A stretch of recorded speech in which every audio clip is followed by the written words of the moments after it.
Hey, welcome to the trailer. Come on in. Sponsored by Imaging DNA. The core of the conversation is the image at imagingdna.com.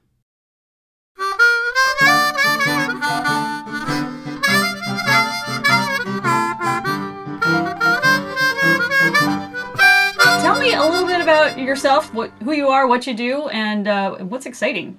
My name is James Spencer. I am the Executive Director for the Rensselaer Polytechnic Institute. We have a technology park here. I'm also responsible for new ventures. We have a program called the Emerging Ventures Ecosystem, which is our version of a distributed incubation program. We don't have a physical facility. We actually work with clients to help them to commercialize their technology, mostly faculty and students who have great ideas, but want to take those ideas and actually make them impact the world. And the way to do that is to get them out of the laboratory, out of the classroom, and into the marketplace. And so to do that, it requires, an army. It requires a small group of people that are working together to help bring these ideas out of the lab into, a place where they can be purchased as a product or some kind of new industrial process. That everybody's life is creative. We just want to hear how yours is. I didn't know what it was called at the time, but I was doing engineering or technology developments in a very early age, where I was the kind of kid that took apart things in my family's house, well, mostly things that were broken at first, and old record players, old tape recorders, and then I got to the point where I started taking apart things that worked, and my mom and dad were like, okay, time out. And that's when they started buying me like Legos and erector sets, and each Christmas from the time I was about 6 or 7 to I was about 12, all I really wanted was a bigger, better erector set. Because I just was fascinated with the idea of building things. And this was in the late 70s, right around the time that Star Wars was a big deal, and I just became entranced with this concept of a robot, the artificial person. And then I saw, wow, robots can be useful in doing things in hazardous environments, like where people shouldn't go or can't go. So even very early on, even though I was fascinated with the technology itself, it was how it could be used to make the world better. And so in terms of creativity, I look back on this and I go, how did I do this? And what I learned during that process as a very young child was the will. Like, the creativity starts with, you see something that's either in you that you want to bring into the real world, or you see a problem that you want to fix. And then you don't take no for an answer. And you don't realize, I didn't have the training. I didn't have the skills. I didn't have any money. I just had my family's belief that I could do whatever I set my mind to, and their encouragement. And then, so that's the beginning of my story, all the way back to the journey through entrepreneurship, through starting companies, raising venture capital, having the company sold, going to real estate. But what I'm excited about, what I'm passionate about, I find, is using creativity to help create systems where people are more efficiently connected to each other. So I'm really big on the ecosystem, the idea of how do we cultivate an environment where people can flourish, where more people can explore what's in them and bring it into the real world. What resources need to be available to make that happen? As a child, I had my parents. I had their belief in me, and they're willing to fund my exploits, and more importantly, their encouragement. So how do we do that as an institution now? How do we bring that same level of cooperation and support into the environment of the university, which is traditionally very academically oriented, very, very strong focus on discovery and research? But if we really want to change the world, we've got to find a way more efficiently getting those ideas out of our academic and research enterprise into the real world where people's lives can be impacted by them. So that's my long story. It sounds like you're trying to bring that limitless possibility that's only your imagination as a kid into the adult world at Rensselaer. That's a great way of putting it. Primarily because as a kid back then, I didn't really know the barriers. And when you come into an institution that's been around for almost 200 years, and it has an established way of doing things, and I've been very careful to try to bring that new invigoration or that new perspective into something we've been doing for a long time. And you'd think that would be kind of an oppressive environment to be in. But because the vision is so well crafted and so easily and so well understood, that it was very easy, you feel free to work within that. So normally you might come into an environment like this and have a little bit of fear and trepidation about some of the things that I want to do. But because we go through this performance planning process, where we structure, we say, what are we doing and how is it in alignment with the overall objective of the institution? It's easy to be free and to bring that childlike kind of naivete into it once it's been in the context of the framework of the plan. And so that's really where I think that has been exciting, is kind of bringing together this, what I call the left and right side of the brain of the institution, where we've been very, very, as an institution, left brain dominant, where we're very analytical and very data driven, which is absolutely important. But sometimes, and especially in the world of entrepreneurship and business, that needs to be tempered with the creative side, which is the side that's intuitive, that is more concerned with the growth of the people than of the prestige, right? It's connecting those individuals, creating the relationships, leveraging them, finding the capital, making the investment, but realizing at the end of the day that the most important capital we have is the human capital that we help create here as part of the educational curriculum. So I understand the school probably the same way everybody else does, is as a very highly thought of technical college. But tell me about your side of it, because you have a business incubation program that's really unique. Yes, it is. What's interesting is we have so many firsts here. Not only are we the oldest technological research university in the country, but we have the oldest university-run incubation program. And for the first 30 years of the program, it was a traditional incubator. That was the trend at the time was, look, the model is, let's create an environment where students and faculty and others who have, affiliated technologies can go into a facility. We'll keep the rent low or no rent in some cases. We'll provide services, access to resources, whether it be mentors. When investors come around, we'll parade them through and help them look at the different opportunities that exist there. So, you have this idea of the physical incubator, which is the nexus of all these entrepreneurial activities. Well, in our evolution, and back in 2011, the president and others looked at it and said, let's move beyond this. So how do we remove the borders to our program? How do we extend our brand beyond the local, area into the regional marketplace? Because we want to go beyond the region. We want to go globally. So this idea of having global impact and global reach kind of informs everything that we do. And so we said, well, in reality, what are we really good at? Well, it wasn't the warehousing of companies, right? It's really the process, because incubation is a process, not a place. So instead of focusing on warehousing of those activities, we have a specific program of services, very specific, that are designed to lead those entrepreneurs, those faculty and students through a specific deliberate process of what we call customer discovery, where we're trying to identify what is the business model. Is there a business here? And then once we get to that, then we say, okay, now we'll figure out how to help you, create the company around that and then go raise capital and go on. So all we've done is essentially remove the crutch of the building. Instead of taking 2 to 3 years of kind of randomly going through a business development process or kind of being a passive support structure for them, we're more actively engaged with moving them through a deliberate process of discovery so that we can do in 2 to 3 months, maybe even 4 months, what it usually takes 2 to 3, sometimes 4 or 5 years to do on your own. That's kind of our approach to incubation now. That's cool. So tell me more about this event. Oh, well, the Business Opportunities to Success Summit, really excited about it. We actually have registered 84 confirmed speakers who are going to be talking, each for 5 minutes only, over the course of a full day. These are like mini TED Talks. And the reason why I use that is because each of these speakers, the topic was aligned with things that we knew about them and their journey.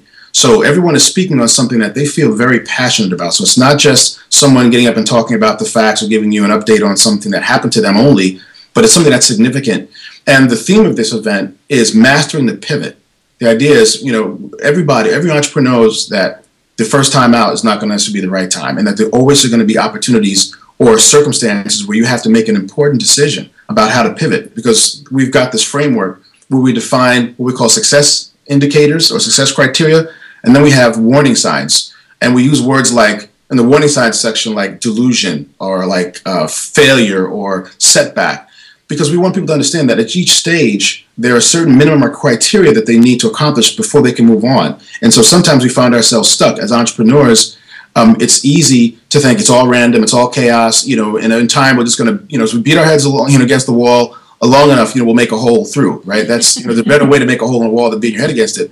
So we, again, tried to define a framework that everyone can follow, create a language that we all share, and then come together to talk how, to share best practices, and then to create connections. So then once I've seen someone and heard them talk, I can go, oh, wow, that person is dealing with something or has dealt with something that I'm right now confronting.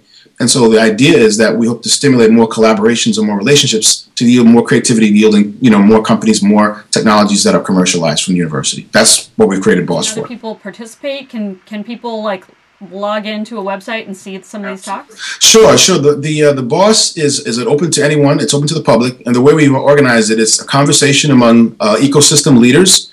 and that those 84 people are really having a conversation with each other, but we want everyone to listen, be a part of it, because we want them to connect with those leaders as well. I mean, that's part of the whole process. So it's a peer level event, a summit of leaders, but then it's also one which we hope to create opportunities for mentorship. So the website, that's actually a subsite of the Rensselaer Polytechnic Innovation Hub, or rpihub.org, where all the registration information, we actually also have the pictures and connected LinkedIn profiles are connected to all of the speakers. So if someone wanted to know who's going to be there, they'll get to see that. Also, the entire curriculum, the agenda of all the topics and speakers is also on the website as well. Okay. A lot of information there. So tell me what success is for you in the future. I have two things. Success and fulfillment are two sides to me of what we look at when we say I accomplished something. I look at myself as using the creative talents that I've been given. The experiences that I have all led me to being able to really manage quite a complicated process. I mean, you look at all the moving parts to not just the organization, but managing expectations, setting plans, having goals, working with people, connecting academia to the business world. Success for me is to be the bridge for that. Again, it's like a long-winded way of getting around to it, but if I can fulfill my purpose, it's to be a bridge between these two worlds, the world of the science and technology and the practical application. And the human side is what's important to me, as well as the financial. So I took a test years ago and found out that I'm exactly in the middle between my left and my right brain, between the intuitive and creative and the rational and analytical. And in that kind of unique space, I see that that's where we can find the greatest harmony, is when we can balance those two things. So success for me is bringing Rensselaer Polytechnic Institute to balance, where our capacity to engage relationships and people is as great as our ability to do research, to identify and solve what we call global challenges, which are the big problems of our day, is fresh air, clean water, energy conservation, new energy sources, disease mitigation and prevention, learning how to take all this ocean of data and find solutions to problems from all this information. So we have these signature thrusts, and my role is to become a better translator, to help create the systems, organize the people and resources to better translate those things. And if I accomplish that, then I will feel the fulfillment, which is the other side, which is the inner part of success that's important to me. So what's the one thing that you think everyone should know about living a creative life or an entrepreneurial life? Passion is at the core. Creativity is not a mental sport, but it's a sport of the heart, right? When I say the heart, I'm not talking about just the emotions or feelings, but when I say the heart, meaning passion is not something that exists in your head. And so the source of creativity often comes from our frustration with something we see an injustice in the world, a difficulty we're having with something that's around us. And so that should incite us to say, I want to change it. And if you don't have passion, it's hard to be creative because you don't have the will to work through the difficulties of surpassing obstacles that are clearly going to encounter you when you're being creative. Whether you're a starving artist, right? You have to live. So how does the artist who's working on their next painting or their next sculpture or next kind of creative artwork, the willingness to do that and not actually have money, you have to have the willpower to do that. As an entrepreneur, you see a problem in the world that you want to fix. It's either it affects you personally or someone that you know and love and care for. But it's the passion, it's the heart that pushes you through all the difficulties that are certain to come.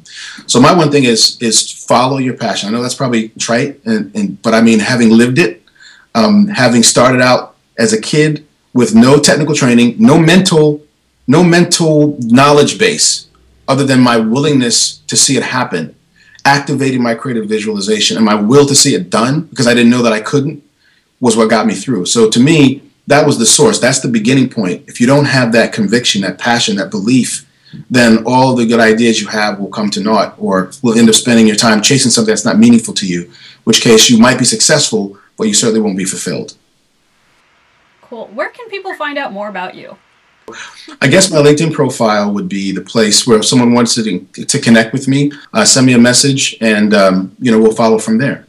But the other thing too is where people want to follow kind of what we're doing, what I'm doing, at least corporately, is the rpihub.org.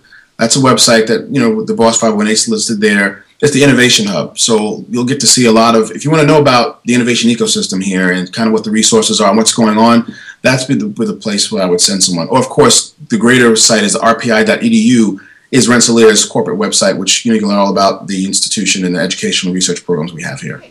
Well, hey, thanks very much for being on the Trailer Talks. Thank you so much, Cecily.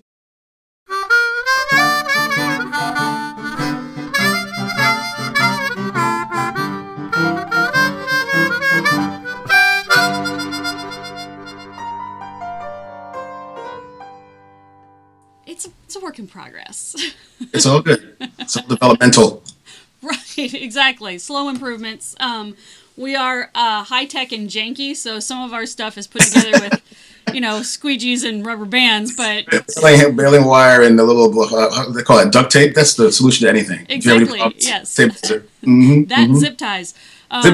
Yeah, when we're in the trailer, it's a little more hokey because we have to do things like tape cameras down or tape them to the side of the trailer. It's very funny.